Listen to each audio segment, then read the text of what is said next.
ശ്രേഷ്ഠ വന്നേ പിന്നെ ശ്വേതന്റെ മകളാന്നുള്ളത് കരയെ മറന്നു. മറന്നു മറന്നു ആ ഇടയ്ക്ക് മാത്രം ഇടയ്ക്ക് ഇങ്ങനെ സ്നേഹം വരും. അയ്യോ അപ്പൊ ഞാൻ ഒരു ഉമ്മയൊക്കെ കൊടുക്കും. ആ ചിലപ്പോ റൂമിൽ കയറിയുമ്പോ ഇതെന്റെ മോളാണോ? ഞാനും അതേപോലെ തന്നെ. അമ്മേനെ ഞാൻ ശ്രേഷ്ഠേനെ അമ്മയുടെ അടുത്ത് ആക്കിയിട്ട് പോവും. അമ്മ അത് നോക്കണേ, അത് ആ ക്ലാസ്സിന്റെ അത് അവിടെ പോയി എല്ലാം. പക്ഷെ ഇതെന്റെ അമ്മയാണ്, അമ്മയ്ക്ക് ഞാൻ സെപ്പറേറ്റ് ആയിട്ട് ലവ് കൊടുക്കണം എന്നുള്ളത് പെട്ടെന്ന് ഓർമ്മ വരും. അപ്പൊ ഞാൻ അമ്മയുടെ അടുത്ത് പോയിട്ട് കുറച്ചു നേരം ഇങ്ങനെ ഞാൻ നോക്കുമ്പോ ഞാൻ സ്റ്റെപ്പ് ഇറങ്ങാ, ഒരു കാലിങ്ങനെ വലിച്ചു ഇറങ്ങാ ഈ കാലം. അപ്പൊ നോക്കുമ്പോ പൊറോസ് എന്നെ കെട്ടിപ്പിടിക്കണോ. നല്ല പാവം കുട്ടിയല്ലേ ശ്വേത ചേച്ചി? നല്ല ശ്വേതയുടെ എന്താ എനിക്ക് ഇഷ്ടം എന്ന് വെച്ചാൽ ഭയങ്കര ട്രാൻസ്പെയറന്റ് ആണ്. ഒന്നും ഉള്ളിൽ വെച്ചോ വെളിയിലോ ഒന്നും പറയില്ല. എല്ലാം അത് ഉള്ളിൽ എന്തുണ്ട് അത് പറയും. അങ്ങനത്തെ ഒരു കുട്ടിയാണ്. എന്റെ ഒരു പ്രശ്നം.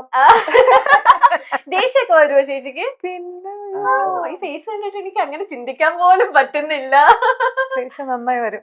ഏറ്റവും കൂടുതൽ ആരോട്? അശ്വിൻ ചേട്ടനോടാണോ ശ്രേഷ്ഠയുടെ അടുത്താണോ? ശ്രേഷ്ഠയുടെ അടുത്തുള്ള ദേഷ്യം അങ്ങനെ പറഞ്ഞു കൊടുക്കണ ആ ടൈപ്പ് ദേഷ്യമുള്ള.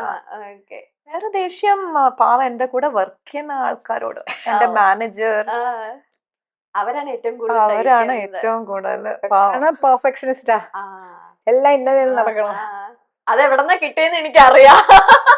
അത് മതി, അത് മതി. നിങ്ങള് സെറ്റായി.